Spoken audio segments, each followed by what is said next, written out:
अक्सर इहा ॻाल्हि ॾिठी वई आहे त माण्हू ॿिए माण्हू जे किरदार ते आङुरियूं खणंदा आहिनि, उन जे लाइ घटि वधि ॻाल्हाईंदा आहिनि, पर पुठि हुन जूं गिलाऊं कंदा आहिनि।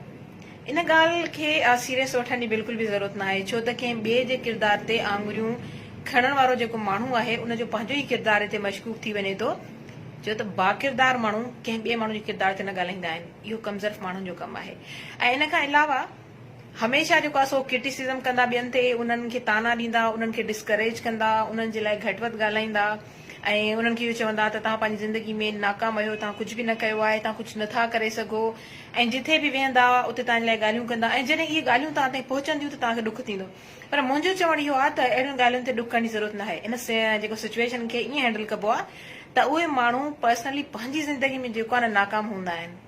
ऐं ॾिसो, हिकिड़ा हूंदा आहिनि मेंटली जेको आहे सो सिक माण्हू, हिकिड़ा हूंदा आहिनि फिज़िकली, यानी कि हिकिड़ी जिस्मानी बीमारी हूंदी आहे, हिकिड़ी हूंदी आहे ज़हनी बीमारी।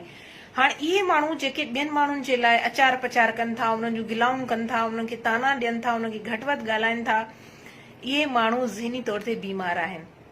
त जेके बीमार माण्हू हूंदा आहिनि उन्हनि सां तव्हां छा कंदा आहियो? हमदर्दी।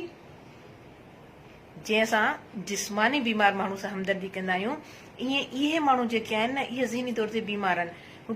तंहिं करे उन्हनि खे ईअं डील कयो जीअं कंहिं मरीज़ खे ऐं कंहिं पेशेंट खे डील कबो आहे। ऐं पंहिंजी जेको आहे सेल्फ डेवलपमेंट, पर्सनैलिटी डेवलपमेंट ते कमु कयो।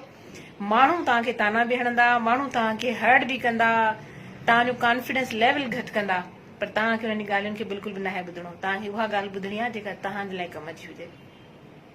ख़ुशि रहो ऐं ईअं ई पंहिंजी जेका सो डेवलपमेंट, सेल्फ डेवलपमेंट ते कमु कंदा रहो।